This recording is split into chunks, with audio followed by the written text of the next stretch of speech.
The bullet scar that traced from Preston Abbott's left temple down to his jaw looked like lightning frozen in flesh. And most folks in Trinidad, Colorado couldn't meet his eyes when they spoke to him, as if the war had left more than just physical marks on the man who'd returned 3 years after the guns fell silent at Appomattox. It was May of 1868, and the dusty streets of Trinidad still held the rough edge of a frontier town where the mountains met the plains, where the Santa Fe Trail brought traders and trouble in equal measure. Preston worked at the livery stable on the east end of town, preferring the company of horses to people, his hands gentle with the animals in a way that contradicted the hard set of his scarred face.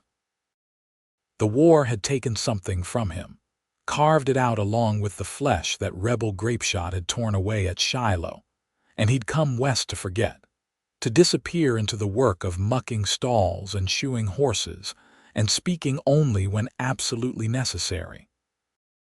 Lillian Kane arrived on a Thursday afternoon stage, stepping down into the Colorado sunshine with nothing but a worn carpetbag and a letter of employment from the new schoolhouse. She was 22 years old, brown-haired and green-eyed, with a determined set to her shoulders that suggested she'd already faced hardship and decided it wouldn't break her. The stage driver helped her down, and she thanked him with a genuine smile that made Preston, watching from across the street, pause in his work of leading a mare toward the water trough. He looked away quickly when she glanced in his direction, turning his scarred side toward the stable wall out of habit, out of the shame that still burned in him whenever someone new saw what the war had made of his face. The mare nudged his shoulder, and he stroked her neck absently, murmuring low words of comfort even though it was he who needed comforting. Lillian found her boarding house easily enough, Mrs. Henderson's place on 3rd Street, where 3 other unmarried women rented rooms. She unpacked her few belongings, hung her 2 spare dresses in the narrow wardrobe, and placed her mother's Bible on the bedside table. Tomorrow she would meet with the school board and see the schoolhouse where she'd teach children their letters and numbers. But today, she wanted to walk through this town that would be her home, to learn its rhythms and faces. She walked past the general store where Mr. Paulson was stacking canned goods in the window, past the saloon where piano music drifted out into the afternoon air, past the sheriff's office where Deputy Matthews tipped his hat to her with a welcoming smile. She walked all the way to the edge of town where the livery stable sat, its doors open wide to catch the breeze, and there she saw him. Preston was working on a horse's hoof, his back to her, his shirt stretched across broad shoulders as he bent to his task. She could hear him talking to the animal, his voice low and soothing, and something about the gentleness in his tone made her pause. Then he straightened and turned, and she saw his face fully for the first time. She didn't gasp. She didn't look away. She met his eyes, those storm-gray eyes that held such wariness, and she smiled at him the same way she'd smiled at the stage driver, at Mrs. Henderson, at every person she'd encountered in this new place. "Good afternoon," she said. "I'm new to Trinidad, and I was wondering if you might know where I could find the schoolhouse. I have directions, but I'm afraid I've gotten myself a bit turned around." Preston stared at her, his hand still holding the horse's hoof, confusion flickering across his damaged features. She wasn't running. She wasn't looking away. She was looking directly at him, waiting for an answer as if he were any normal man she might ask for directions. "Back toward the center of town," he said finally, his voice rough from disuse. "Take the main street north 3 blocks, then turn west. It's the white building with the bell tower." "Thank you," Lillian said. She started to turn, then paused. "I'm Lillian Kane. I'll be teaching there starting Monday." "Preston Abbott," he replied, because courtesy demanded it, though he couldn't remember the last time he'd given his name to a stranger. "It's nice to meet you, Mr. Abbott." She smiled again, and then she was walking back toward town, her skirts kicking up small clouds of dust with each step. Preston set down the horse's hoof carefully and stood there in the stable doorway, watching her go, something unfamiliar stirring in his chest. It felt almost like hope, and that terrified him more than Confederate artillery ever had. The next week passed in a blur of preparation for Lillian. She met her students, 15 children ranging from 6 to 14 years old, and threw herself into organizing the classroom, preparing lessons, learning names and faces and which children would need extra help with their reading. She found Trinidad to be a welcoming place, despite its rough edges, and she made friends with Sarah Mitchell, who worked at the general store and attended Sunday services at the small church where Reverend Cole preached about grace and redemption. She saw Preston 3 more times that week. Once when she walked past the livery on her way to the general store, once when he was leading a horse down the main street, and once when she stopped to ask him if he knew anyone who might have a horse gentle enough for her to learn to ride. Each time he seemed surprised that she spoke to him, that she looked at him directly, that she didn't flinch or turn away from his scars. "There's a bay mare," he said during that third conversation, his eyes on the ground rather than on her face. "Named Penny. She's patient, good-natured.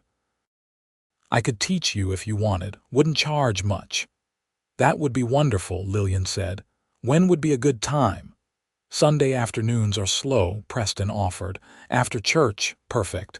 I'll see you this Sunday then." She walked away before he could change his mind, before he could talk himself out of it, and Preston stood there feeling like he'd just agreed to something far more significant than riding lessons.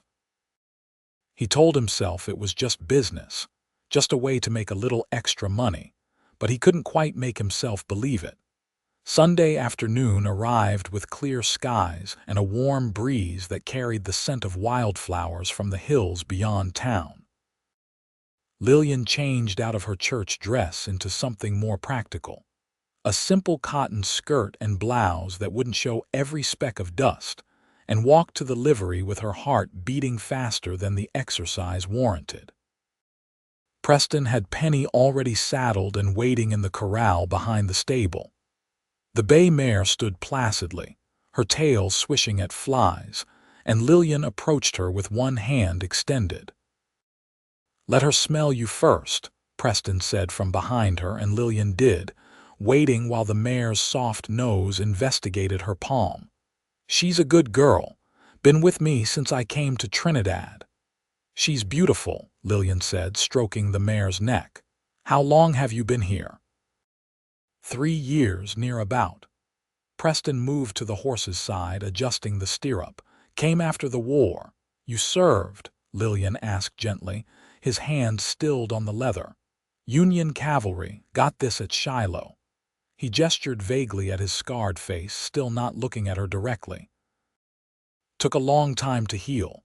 By the time I was fit for duty again, they didn't want me, sent me home."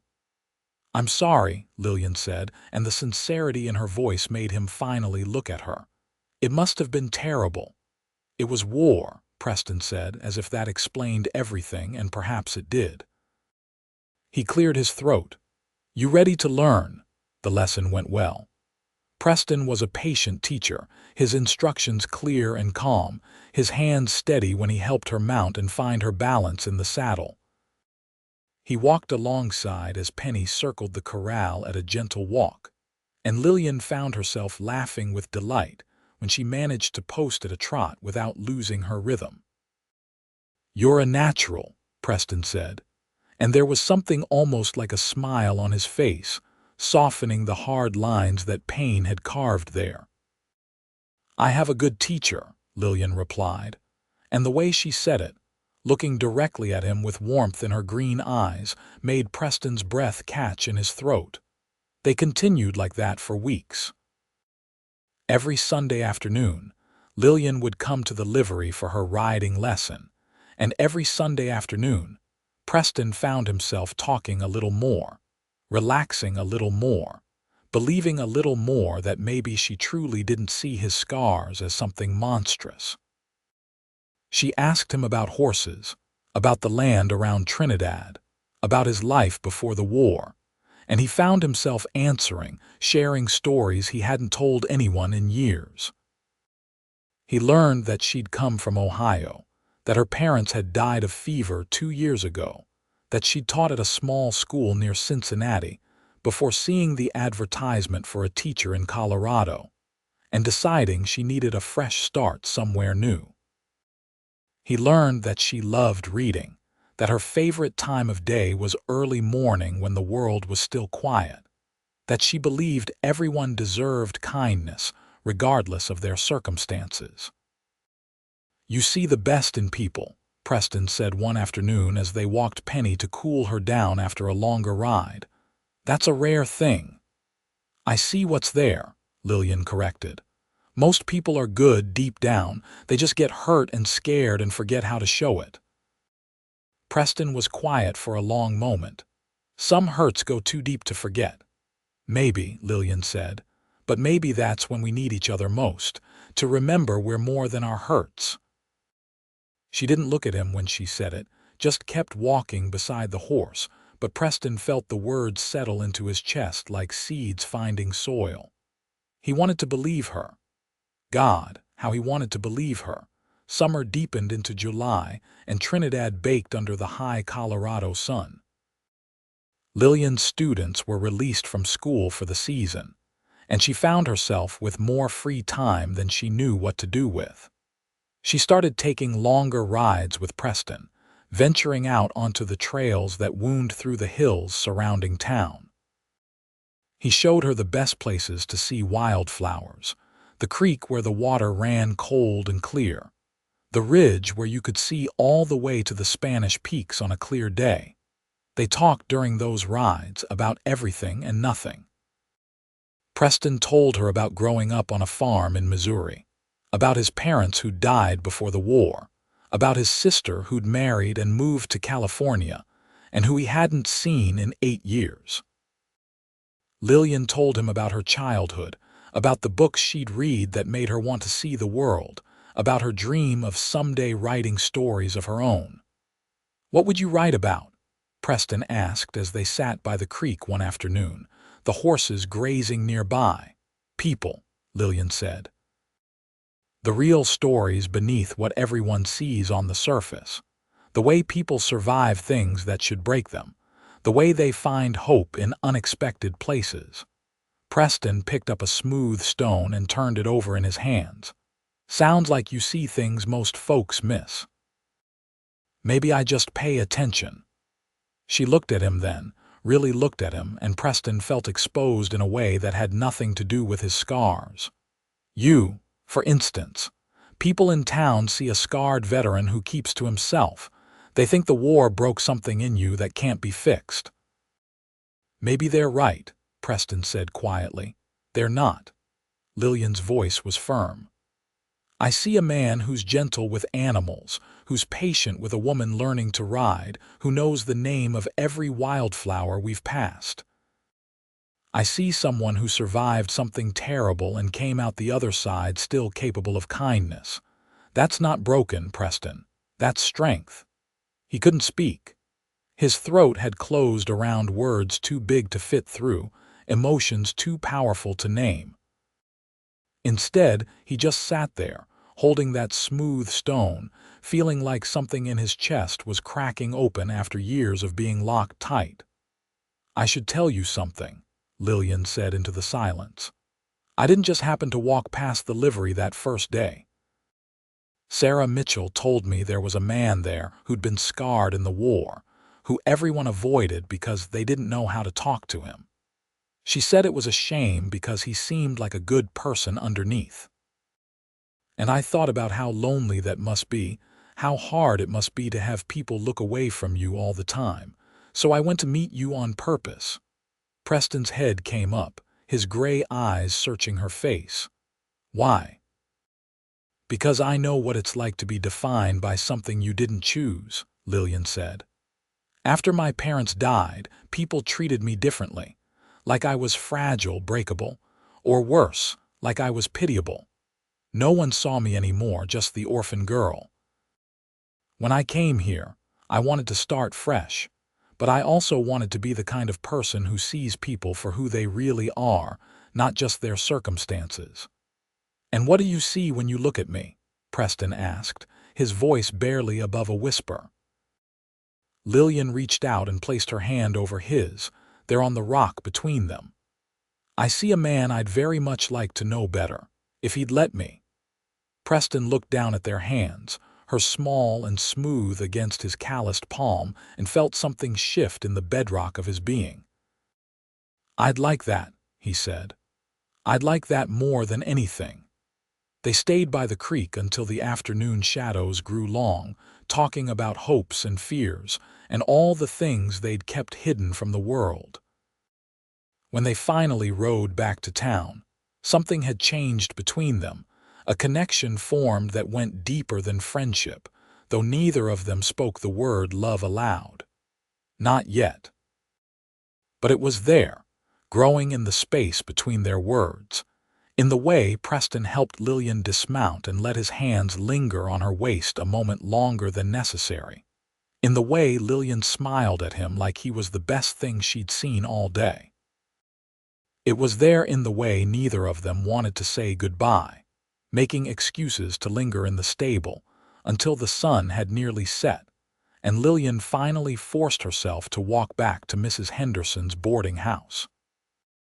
That night, Preston lay in his small room at the back of the livery and stared at the ceiling, unable to sleep. For 3 years he'd been convinced that the war had stolen his chance at a normal life, that no woman would ever look at him and see anything but damage. But Lillian saw him, truly saw him, and she didn't turn away. She reached out her hand and offered him something he'd thought was lost forever, the possibility of being loved, scars and all. The realization terrified him. He'd built walls around his heart for good reasons. Getting close to people meant risking loss, meant opening himself up to the kind of pain he'd barely survived the first time. But Lillian was already inside those walls, had somehow slipped past his defenses with her gentle persistence, and her refusal to accept the armor he showed the world. He was falling in love with her. Maybe he'd been falling since that first day when she'd looked at his ravaged face and smiled like he was any other man. And the most miraculous part was that she seemed to be falling too. August brought afternoon thunderstorms that rolled down from the mountains, dramatic and beautiful, and sometimes dangerous. Preston taught Lillian to read the weather, to know when a storm was just flash and noise, and when it was something to shelter from. They rode out ahead of the rain one afternoon, racing back to town with lightning cracking the sky behind them. And when they reached the livery, they were both breathless and laughing, alive in a way that had nothing to do with danger and everything to do with each other. "That was incredible," Lillian said, her hair coming loose from its pins, her cheeks flushed with exertion and joy. "That was reckless," Preston countered, but he was smiling, really smiling, and Lillian's heart did something complicated in her chest at the sight of it. "Maybe I like a little recklessness," she said. And then, because the storm and the ride had made her brave, she reached up and touched his scarred cheek, her fingers gentle against the damaged skin. Preston froze. No one had touched his scars since the army surgeon, not with gentleness, not with anything but clinical detachment or poorly hidden revulsion. But Lillian's touch was different. She traced the path of the scar from his temple to his jaw, her eyes following the movement of her fingers, and there was nothing but tenderness in her expression. "Does it hurt?" she asked softly. "Not anymore," Preston managed. "Sometimes in cold weather, but not now." "I'm glad," Lillian said. And then she was stepping closer, and Preston was lowering his head, and they were kissing there in the livery with the rain starting to hammer on the roof and thunder rolling across the sky. It was a gentle kiss, tentative and sweet, and it felt like coming home after a long journey through hostile territory. When they finally pulled apart, Preston rested his forehead against hers, his hands cupping her face like she was something precious and fragile. "I never thought I could have this," he said roughly. "Never thought anyone would want me after the war." "I want you," Lillian said, clear and certain. "All of you, Preston Abbott. The scars are part of your story, but they're not the whole story. They're not even the most interesting part." "What is the most interesting part?" he asked, needing to hear it. "The part where you survived," Lillian said. "The part where you stayed kind when you had every reason to turn bitter. The part where you let me in even though you were scared. That's the story I want to know. That's the man I'm falling in love with." Preston kissed her again, deeper this time, trying to pour into it all the things he didn't have words for.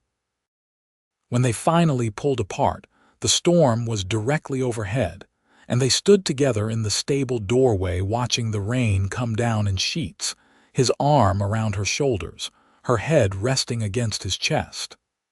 "I love you too," Preston said into her hair. "I've loved you for weeks, but I was too afraid to say it." "You don't have to be afraid," Lillian said. "Not with me. But fear wasn't something that just went away because you wanted it to."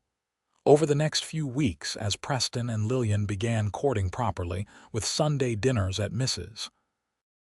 Henderson's boarding house and walks through town in the evening, Preston found himself battling the old demons that the war had left behind. He had nightmares sometimes, waking in the dark with his heart racing and the smell of gunpowder in his nose. He had moments when noise or crowds became too much, when he had to step away and breathe and remind himself he was in Trinidad, Colorado, not on some blood-soaked battlefield in Tennessee. He tried to hide these things from Lillian at first, but she was too perceptive, too attuned to his moods. She noticed when his hands started to shake, when his eyes took on that distant look that meant he was somewhere else, somewhere terrible. And instead of pretending she didn't see, she simply took his hand and brought him back to the present with her quiet presence. "Tell me about it," she said one evening when they were sitting on the porch of the boarding house and Preston had gone suddenly silent, his eyes fixed on something only he could see. "It's nothing," Preston said automatically. "It's not nothing." Lillian squeezed his hand. "You're somewhere else right now, somewhere that hurts. You don't have to tell me if you don't want to, but you can. I won't run away." So Preston told her. He told her about Shiloh, about the confusion and chaos of battle, about watching men he'd known for months die in horrible ways. He told her about the moment the grape shot hit him, the searing pain, the belief that he was dying. He told her about the hospital tent, about the surgeon who told him he was lucky to be alive, that the wounds on his face were nothing compared to what could have been. "But they weren't nothing," Preston said, his voice low and strained. "They changed everything. The way people looked at me, the way I looked at myself. I felt like I'd become something monstrous." "You're not monstrous," Lillian said fiercely. "You never were. The real monsters are the ones who start wars that destroy good men like you."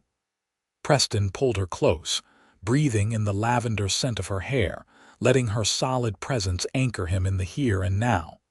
"How are you so certain?" he asked. "How do you know I'm not broken beyond fixing?" "Because broken things don't love the way you love," Lillian said simply.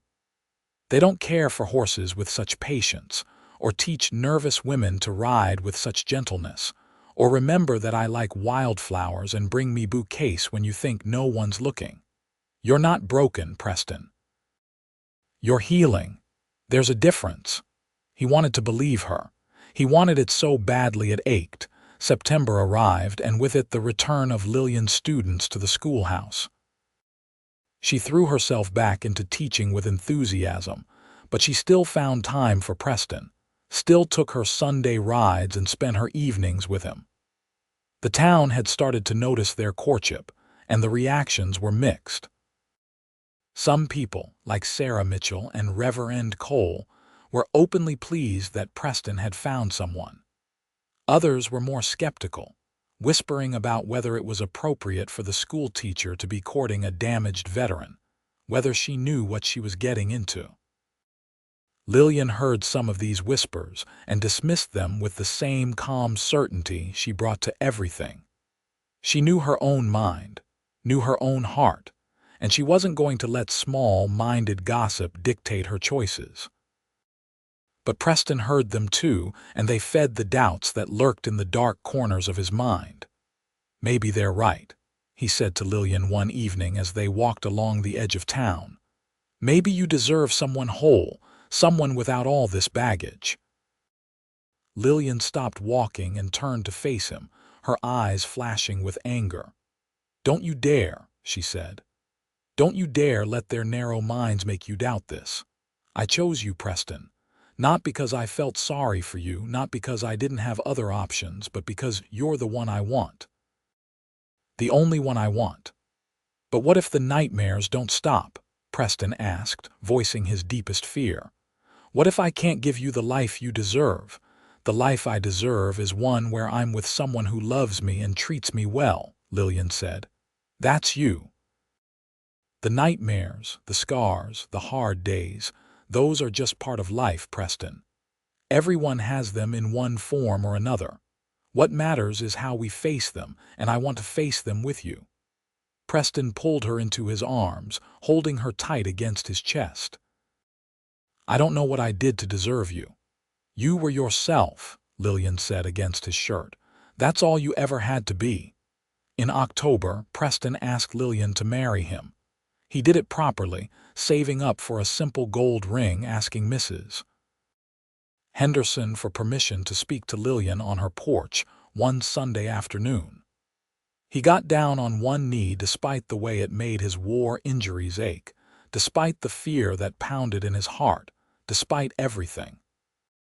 "Lillian Kane," he said, looking up at her with his heart in his storm-gray eyes. "I know I'm not what anyone would call a good catch.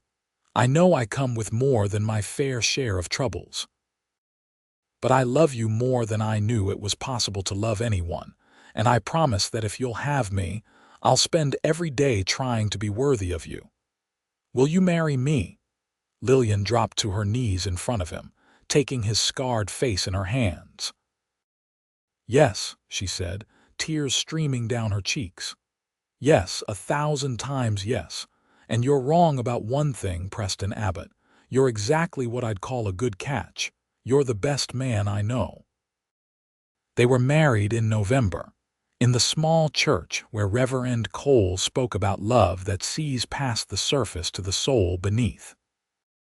Lillian wore a simple dress of ivory cotton that Sarah Mitchell had helped her sew, and Preston wore his best shirt and the new vest he'd bought special for the occasion. The whole town turned out for the wedding, even those who doubted the match, and when Preston kissed his bride, there wasn't a dry eye in the church.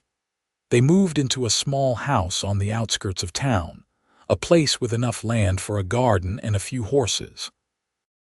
Preston continued working at the livery, but he also started his own business training horses on the side, and his reputation for patience and skill grew.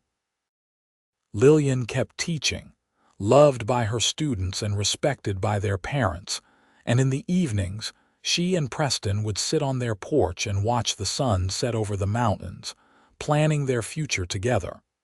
The nightmares didn't stop, but they became less frequent. When they came, Lillian was there to hold Preston, to remind him he was safe, to bring him back from the dark places his mind sometimes went. And Preston was there for Lillian too, on the hard days when she missed her parents or struggled with a difficult student, offering his steady presence and his unfailing support. Their first winter as a married couple was harsh, with snow piling high against the house and temperatures that made even going outside a challenge. But they were warm together, learning the rhythms of married life, discovering the small intimacies that make a house a home. Preston learned that Lillian liked her coffee with lots of cream, that she read before bed every night, that she sang while she cooked even though she couldn't carry a tune. Lillian learned that Preston was ticklish behind his ears, that he liked to work with his hands when he was troubled, that he smiled more when he didn't realize anyone was watching. By spring, Lillian was pregnant. The news filled them both with joy and terror in equal measure. Preston worried about whether he'd be a good father, whether his nightmares and scars would frighten a child, whether he could provide for a growing family. Lillian worried about childbirth, about whether she'd be a good mother, about all the 1,000 things that could go wrong. But they faced these fears together, supporting each other through the uncertainty. Preston built a cradle with his own hands, sanding the wood until it was smooth as silk. Lillian sewed tiny clothes and blankets, preparing their home for the new life that was coming. And as her belly grew, so did their sense of anticipation and wonder.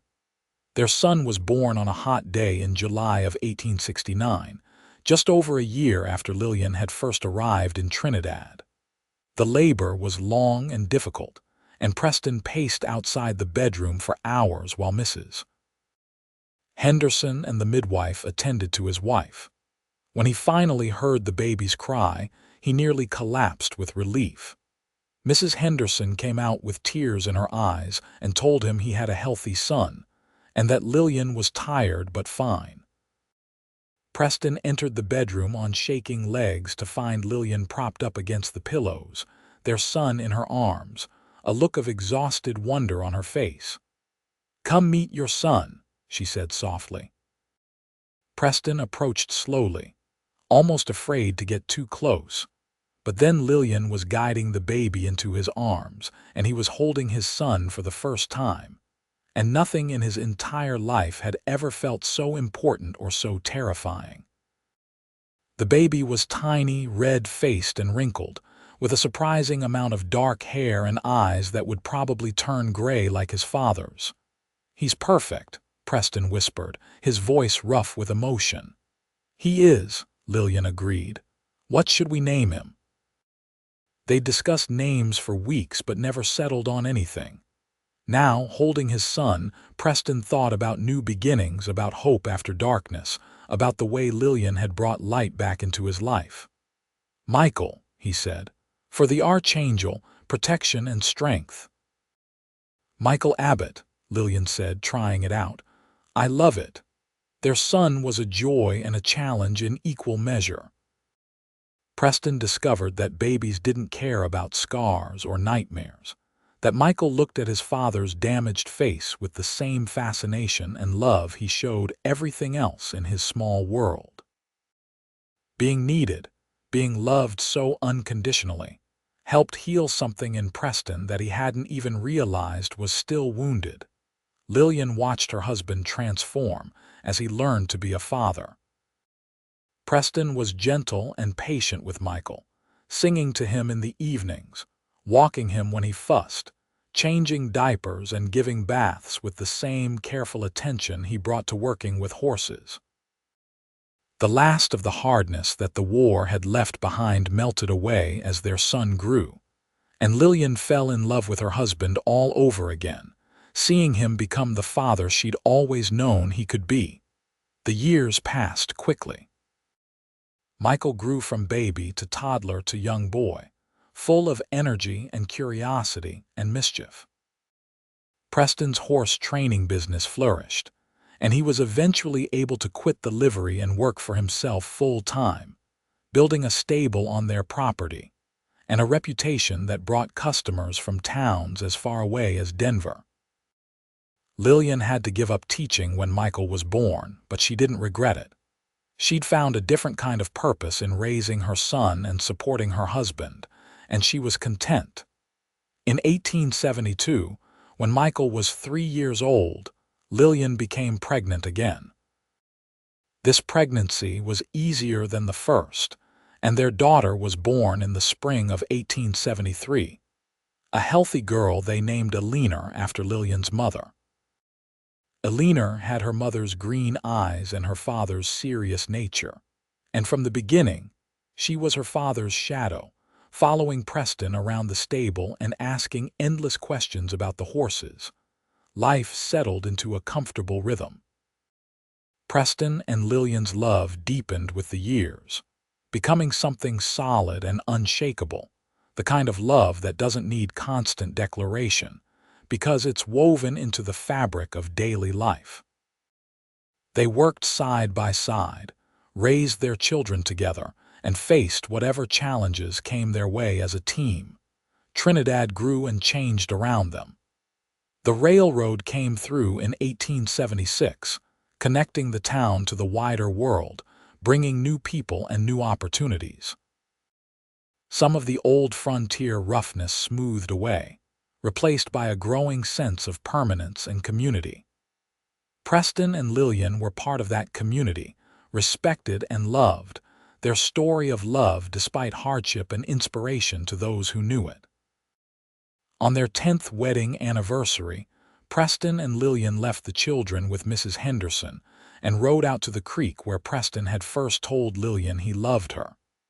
They sat in the same spot, a decade older but still deeply in love, and talked about the life they'd built together. "Do you ever regret it?" Preston asked, voicing a question he'd never quite had the courage to ask before. "Marrying me, taking on my troubles." Lillian looked at him with such love that it took his breath away. "Not for a single moment," she said. "You gave me a home, a family, a love I'd never dreamed of finding. The troubles were never as big as you thought they were, Preston, and even if they were, you'd have been worth it." "You saved me," Preston said quietly. "When you walked up to that livery stable and looked at me like I was a person instead of a monster, you saved my life." "No," Lillian said, taking his scarred face in her hands the way she had the day he proposed. "You saved yourself. I just reminded you that you were worth saving. You did all the hard work of healing, of letting me in, of building this life with me. Give yourself some credit." Preston kissed her then, deeply and thoroughly, trying to show her with actions what he could never quite express in words. When they finally pulled apart, the sun was setting over the mountains, painting the sky in shades of gold and orange and pink. "I love you," Preston said. "Every day I love you more." "And I love you," Lillian replied. "Every hidden part, every scar, every piece of you, always." They rode back to town as the stars came out, side by side like they'd been for 10 years, like they would be for the rest of their lives. When they reached home, their children ran out to meet them. Michael at 8 years old, already tall and sturdy, Eleanor at 5, all wild curls and questions.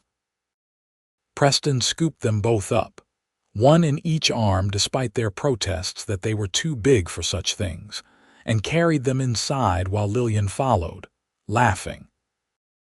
The house was warm and bright, full of the sounds of family, and as Preston looked around at his wife and children, at the home they'd created together, he felt a profound sense of gratitude.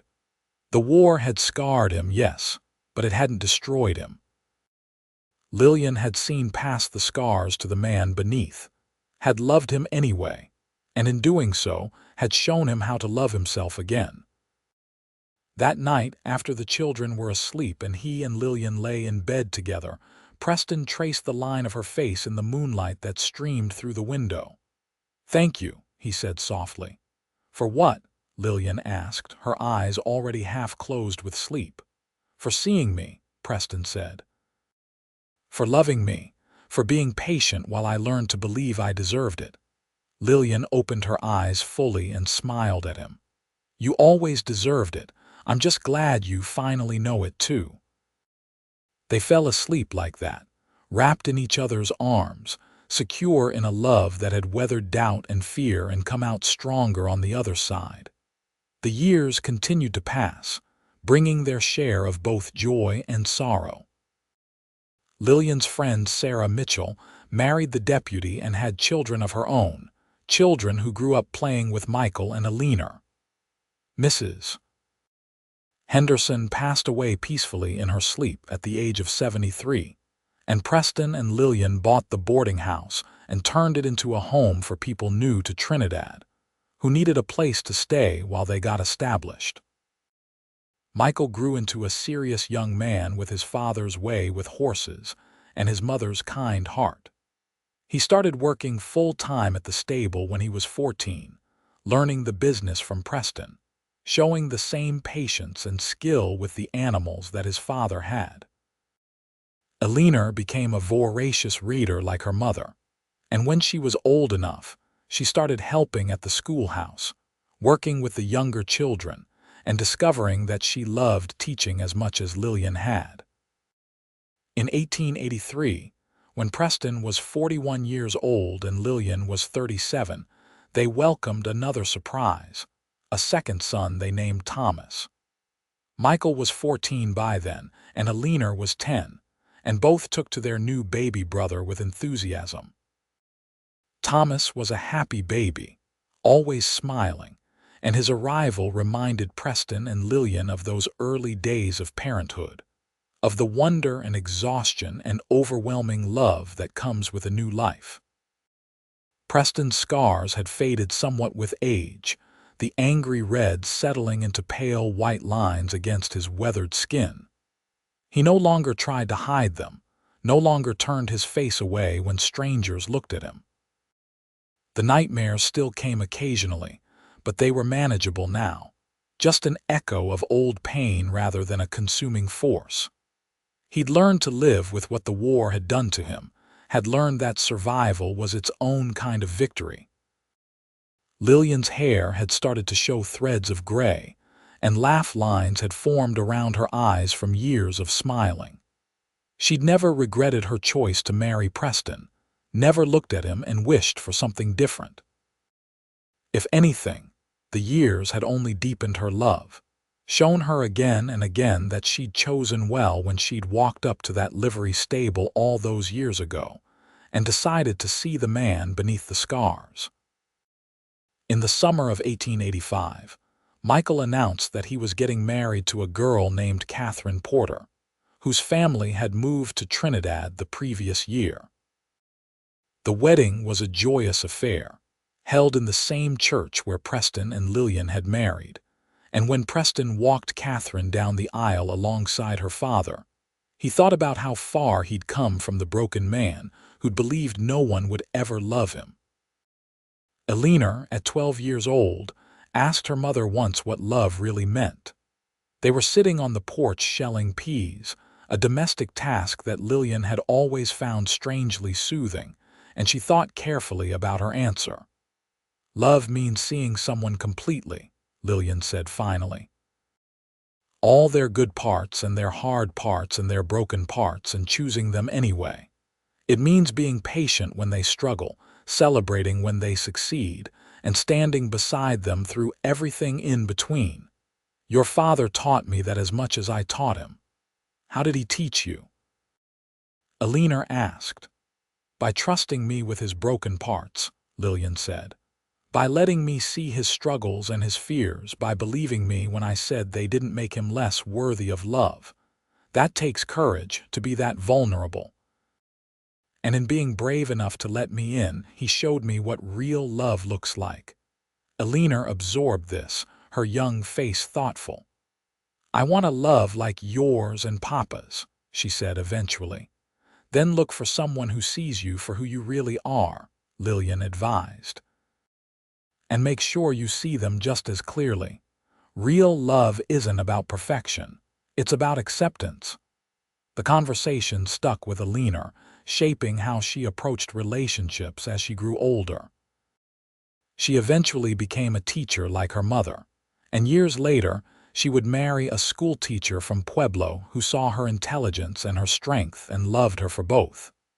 But that was still in the future. In the present, Preston and Lillian continued building their life together, day by day, moment by moment. They worked hard, loved deeply, and raised their children to be kind and strong and unafraid of showing vulnerability. Their marriage became something of a legend in Trinidad, the story of how the scarred veteran and the schoolteacher had found each other and built something beautiful despite all the reasons it shouldn't have worked. But to Preston and Lillian themselves, it never felt legendary.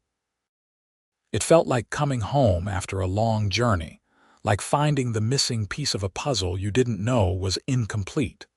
It felt like the most natural thing in the world, to love each other the way they did, completely and without reservation.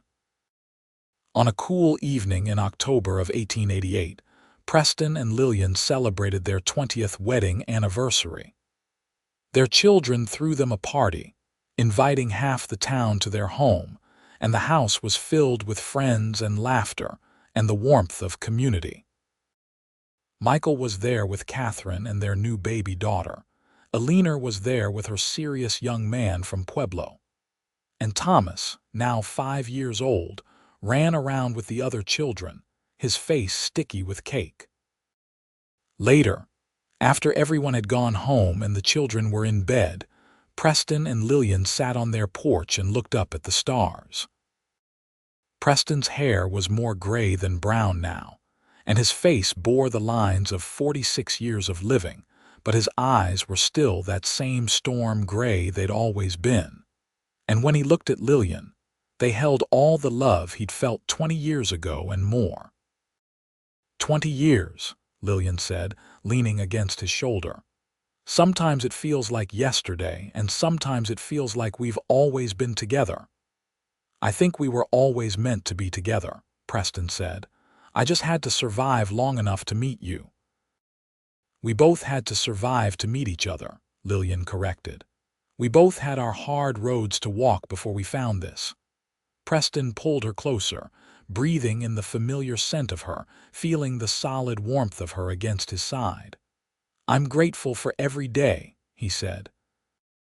Even the hard ones, because we face them together. Together, Lillian agreed, and it was a promise they'd made to each other 20 years ago and renewed every day since. The years continued their steady march forward. Michael's family grew to include 2 more children, and he took over more of the horse training business as Preston gradually slowed down.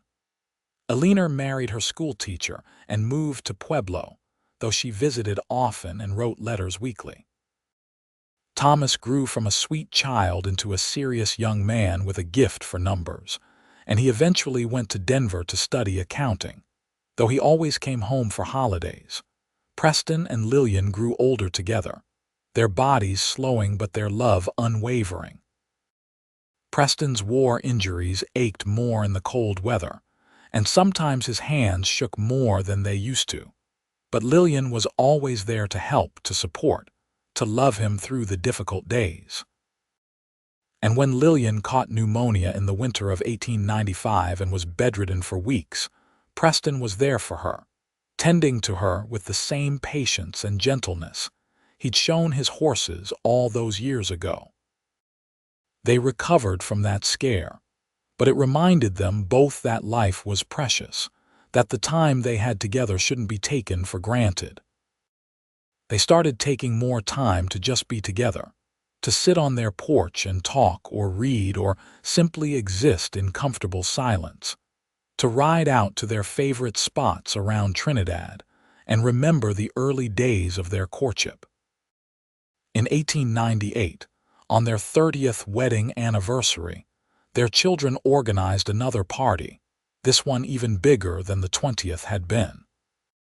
3 generations of Abbotts filled the house, grandchildren running everywhere, and Preston stood in the middle of it, all feeling overwhelmed by the richness of the life he'd built. 30 years ago, he'd been convinced he'd die alone, that no one would ever want a scarred veteran with nightmares and broken pieces. Now he was surrounded by family, by love, by evidence that he'd been wrong about everything.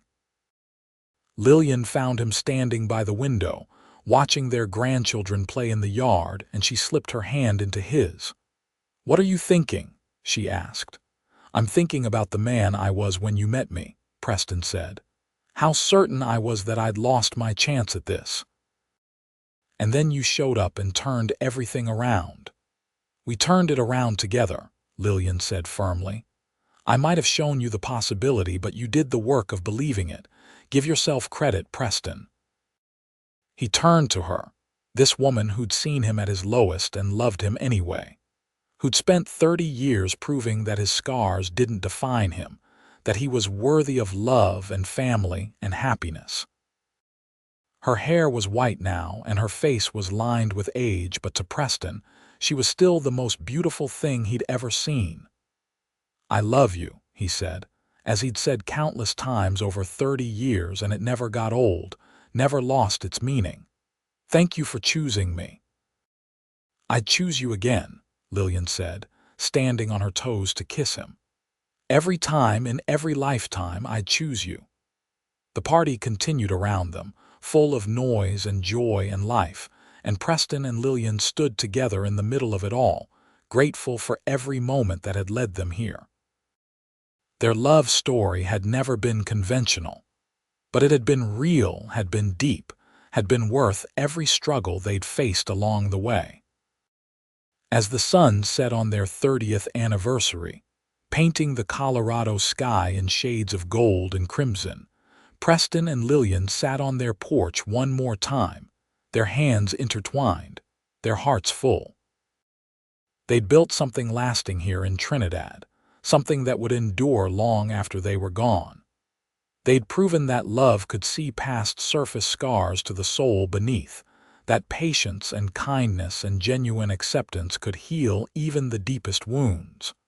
"What do you think happens next?" Lillian asked, watching their grandchildren play in the fading light. "More of this," Preston said contentedly. "More days with you, more family gatherings, more watching our children and grandchildren build their own lives. More mornings waking up beside you, more evenings watching the sunset together. That's all I want, Lillian, more time with you." "That sounds perfect," Lillian agreed, leaning her head on his shoulder. "Although I hope we get to see Thomas settle down too." "He's 25 now, time he found someone special," Preston chuckled. "He will in his own time, just like we found each other in ours." They sat there as the stars came out, one by one, filling the darkening sky with light. Inside the house, their family laughed and talked and loved each other, carrying on the legacy that Preston and Lillian had started all those years ago with a single conversation outside a livery stable. It was a legacy of seeing past the surface, of loving the whole person, of believing that everyone deserves acceptance and grace. The years that followed were good ones. Preston and Lillian grew old together with grace and gratitude, surrounded by their children and grandchildren, secure in a love that had only deepened with time. Thomas did eventually find someone special, a woman named Anna who worked at the bank in Denver, and they married in 1900, giving Preston and Lillian yet another grandchild to dote on. Preston passed away peacefully in his sleep in the spring of 1905, at the age of 63, with Lillian holding his hand. It was the way he'd wanted to go, at home, surrounded by family, with no pain and no fear. His last words were to Lillian, a whispered "I love you" that she would carry with her for the rest of her life. Lillian lived another 8 years after Preston's death, surrounded by her children and grandchildren, still strong and sharp despite her advanced age. She never remarried, never even considered it. She'd had the great love of her life, and that was enough. She spent her remaining years writing down their story, wanting future generations to understand what real love looked like, how it could transform and heal and make people whole. She passed away in 1913, at the age of 67, sitting in the chair on the porch where she and Preston had spent so many evenings together. They found her there in the morning, a peaceful smile on her face, her journal open on her lap to the page where she'd written about the first day she met Preston, when she'd looked at his scarred face and seen the good man beneath. They buried her next to Preston in the Trinidad cemetery, under a cottonwood tree with a view of the mountains. Their gravestone was simple, bearing their names and dates and a single line that Michael had chosen. They saw each other truly and loved completely. The story of Preston and Lillian Abbott became part of Trinidad's history, passed down through generations. Their children and grandchildren told it to their own children, a story about looking past the surface, about the healing power of acceptance, about how love can see scars and damage and choose to love anyway. It became a reminder that everyone carries wounds, visible and invisible, and that what matters is not the wounds themselves, but how we respond to them, how we let others help us heal, how we choose to love despite our fears. The house that Preston built still stands in Trinidad, now home to his great-great-grandchildren, and the stable where he trained horses has been expanded and modernized, but still operates under the Abbott name. The schoolhouse, where Lillian taught, has been replaced by a newer building, but there's a plaque there commemorating her service, remembering the teacher who saw the best in everyone. Their love story endures because it was real, because it spoke to something fundamental about human nature, about our need to be seen and accepted for who we truly are. Preston and Lillian proved that scars, whether from war or life or loss, don't have to define us, that we are more than our wounds, that love can find us even when we're certain we're unlovable. In the end, their story was simple. A scarred veteran who believed he was unworthy of love, and a woman who saw past his scars to the good man beneath. She loved every hidden part of him, and in doing so, taught him to love himself again. Together, they built a life full of joy and family and deep, abiding love, proving that sometimes the best love stories are the ones where people choose each other not despite their scars, but with full knowledge and acceptance of them. Their legacy lives on in Trinidad, in the family they created, in the lives they touched, in the example they set of what love can be when it's given freely and accepted gratefully. They showed that healing is possible, that love is stronger than fear, and that everyone, no matter how damaged they believe themselves to be, deserves to be seen, accepted, and loved for exactly who they are. And so the story ends not with their deaths, but with the love they left behind, rippling outward through time and generations, a testament to the power of seeing past the surface to the beautiful, complex, worthy soul beneath. Preston and Lillian Abbott lived and loved well, and in doing so, they left the world a little better than they found it, one act of acceptance and love at a time.